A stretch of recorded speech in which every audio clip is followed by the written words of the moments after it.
Good evening 11th class. पिछले topic में आप लोग पिछले वीडियो में देख चुके हैं कि परमाणुओं के क्या क्या मॉडल्स प्रपोज हुए थे।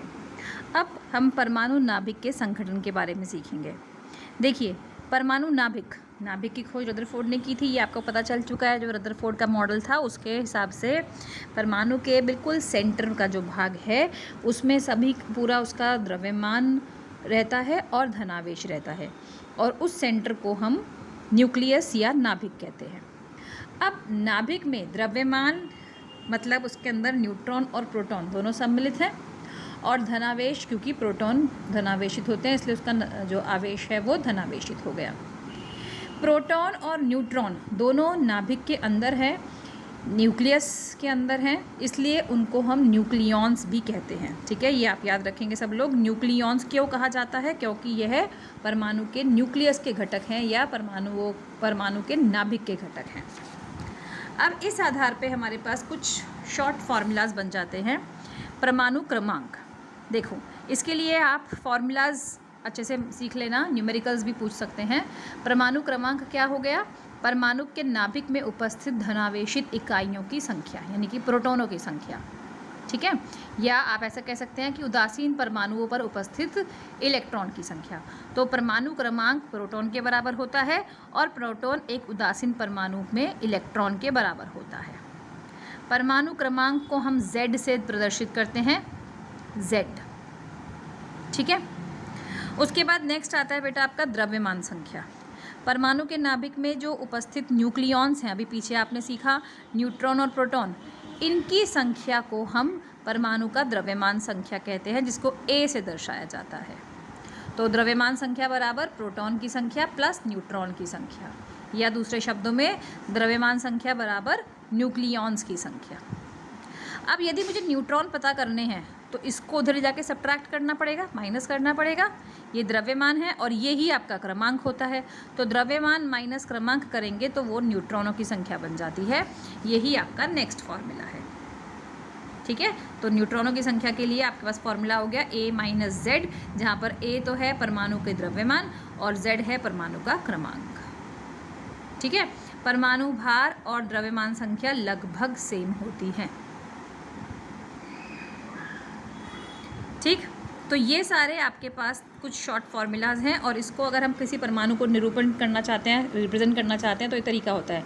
यहाँ पे उसका सिंबल लिखेंगे, जैसे मान लिया ऑक्सीजन है तो O, उसकी द्रव्यमान संख्या 16 उधर आ जाएगी और परमाणु क्रमांक संख्या 8 यहाँ आ जाएगी। ठीक है, जैसे इन्होंने उदाहरण दिया भी हुआ है, सोडियम Na, सोडियम परमाणु क्रमांक संख्या 11 और द्रव्यमान संख्या 23। ठीक है, अब इसमें एक उदाहरण देखो, मैं समझा देती हूँ। एक परमाणु के नाभिक में न्यूट्रॉनों की संख्या है 30 और प्रोटॉनों की संख्या है 26। इसके इलेक्ट्रॉनों की संख्या ज्ञात कीजिए और द्रव्यमान संख्या ज्ञात कीजिए। द्रव्यमान अभी आपने सीखा न्यूट्रॉन प्लस प्रोटॉन, तो 30 प्लस 26 ये तो हो जाएगा 56, और इलेक्ट्रॉनों की संख्या प्रोटॉनों की संख्या के बराबर होती है, तो इलेक्ट्रॉनों की संख्या हो जाएगी 26। ठीक है, इसी बेसिस पर आपका ये चेक पॉइंट 4.3 है, इसको आप आज सॉल्व करेंगे सब लोग। मैंने यहाँ पे थोड़ा होल्ड किया हुआ है, आप लोग स्क्रीनशॉट ले लीजिए वीडियो पॉज करके, और ये आपका आज का होमवर्क रहेगा। ठीक है, उसके बाद देखिए बेटा कुछ और छोटे छोटी डेफिनेशंस हैं। समस्थानिक या आइसोटोप्स, समान तत्व के वे परमाणु जिनकी परमाणु क्रमांक समान है लेकिन परमाणु भार भिन्न है, उनको हम समस्थानिक कहते हैं।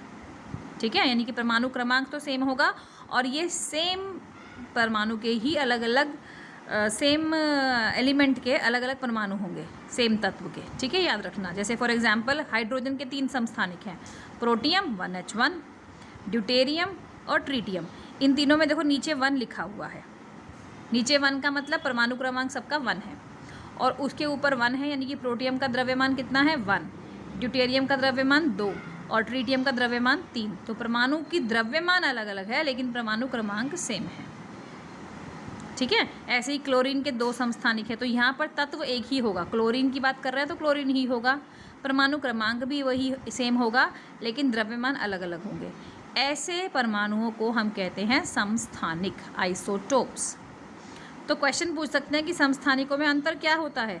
समस्थानिकों के द्रव्यमान भिन्न होते हैं क्योंकि उनमें न्यूट्रॉनों की संख्या का अंतर होता है। ठीक है, ये बहुत इंपॉर्टेंट पॉइंट है। समस्थानिकों के न्यूट्रॉनों की संख्या आपस में भिन्न होती है।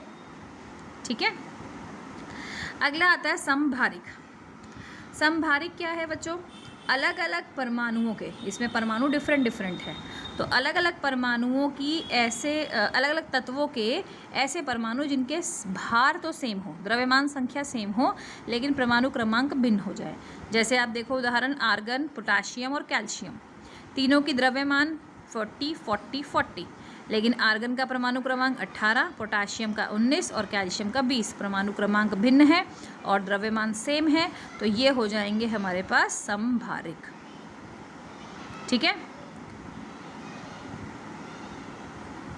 तो आपके पास ये कुछ शॉर्ट डेफिनेशंस हैं जो 1 2 नंबर में पूछी जा सकती हैं। अगला देखिए सम न्यूट्रॉनिक। सम न्यूट्रॉनिक में समझ में आ ही रहा होगा। सम न्यूट्रॉनिक मतलब जहाँ पर न्यूट्रॉनों की संख्या सेम हो।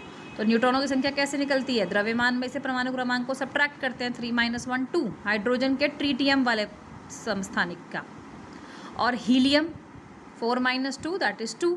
तो इसमें ट्रीटियम में भी न्यूट्रॉनों की संख्या 2 है और हीलियम में भी न्यूट्रॉनों की संख्या 2 है, तो हीलियम और ट्रीटियम दोनों आपस में क्या हो गए? सम न्यूट्रॉनिक। ऐसे ही सम इलेक्ट्रॉनिक क्या होंगे? जिसमें इलेक्ट्रॉनों की संख्या सेम होगी। Na पॉजिटिव, ये सोडियम के ऊपर एक पॉजिटिव का मतलब इसमें से एक इलेक्ट्रॉन जा चुका है। आपको पीछे पढ़ा है अभी हमने उदाहरण भी, सोडियम का परमाणु क्रमांक कितना था? 11 इलेक्ट्रॉन में से एक इलेक्ट्रॉन कम हो गया, तो कितने रह गए? 10। फ्लोरीन के ऊपर इनावेश है, मतलब एक इलेक्ट्रॉन इसने ग्रहण कर रखा है, इसका परमाणु क्रमांक होता है 9, तो 9 में एक ग्रहण हो गया, कितने हो गए? 10। इसमें भी 10 इलेक्ट्रॉन, इसमें भी 10 इलेक्ट्रॉन, तो ये दोनों एक दूसरे से के क्या हो गए? सम इलेक्ट्रॉनिक। ठीक है, तो सम इलेक्ट्रॉनिक मतलब इलेक्ट्रॉनों की संख्या जहाँ पर सेम हो उनको हम सम इलेक्ट्रॉनिक कहते हैं। समझ में आ रहा है? नेक्स्ट देखो आइसोडायफर्स। आइसोडायफर्स क्या होते हैं? जिनमें न्यूट्रॉनों और प्रोटॉनों की संख्या में समान अंतर हो, मतलब प्रोटॉन और न्यूट्रॉन को जब आप माइनस करोगे तो वो वैल्यू सेम आती है। जैसे यूरेनियम 235 और 92, इसके प्रोटॉनों की संख्या कितनी हो गई? 92। न्यूट्रॉनों की संख्या कितनी हो गई? इसका अंतर कर दो और फिर n-p करेंगे तो मान आया 51। ठीक है, ऐसे ही थोरियम में 90 परमाणु क्रमांक है, तो प्रोटॉनों की संख्या तो हो गई 90। न्यूट्रॉनों की संख्या के लिए इन दोनों का अंतर कर दो माइनस करके, और फिर जो न्यूट्रॉन और प्रोटॉन आए हैं उनको सब्ट्रैक्ट करोगे तो अगेन आंसर आएगा 51। तो जिन परमाणुओं के केस में n-p सेम होता है उनको हम कहते हैं आइसोडायफर्स। ठीक है बेटा, तो अब आपके पास ये जो शॉर्ट डेफिनेशंस हैं इनको भी आप रीड करेंगे, ये 1 1 2 2 मार्क्स में पूछ सकते हैं। और बाय टुमारो आप अगला चेक पॉइंट जो 4.4 है ये भी कंप्लीट करेंगे। अगेन मैंने यहाँ पर वीडियो पॉज की है ताकि आप लोग स्क्रीनशॉट ले लीजिए। ये दोनों वर्कशीट्स आप लोग मुझे कल सेट करेंगे, मैं आपसे क्लास के समय मंगाऊंगी, तो कल तक आप अपना ये काम कंप्लीट रखेंगे। ठीक है, वीडियो पॉज कीजिए, इन क्वेश्चंस को सॉल्व कीजिए, और जौन सा कोई क्वेश्चन नहीं आता वो आप मुझसे क्वेरी कर सकते हैं। अगर क्लास का टाइम ख़त्म होने के बाद ग्रुप लॉक हो जाता है तो आप लोग सही टाइम पर मेरे पर्सनल पर मैसेज छोड़ दीजिएगा, कोई सा क्वेश्चन अगर नहीं आ रहा है तो। लेकिन ध्यान रखिए, जिस दिन जौन सा काम करवाया जा रहा है मैं उस दिन केवल उसी टॉपिक की क्वेरीज ही सॉल्व करूँगी, इधर उधर की या पुरानी कोई क्वेरीज मत पूछा करिए। जिस दिन का जो काम होता है उसकी क्वेरीज उसी दिन मुझसे क्लैरिफाई कर सकते हो आप। ठीक है, तो मैं आज की वीडियो यहीं ख़त्म कर रही हूँ, बाकी नेक्स्ट वीडियो में हम आगे का चैप्टर कवर करेंगे। Thank you.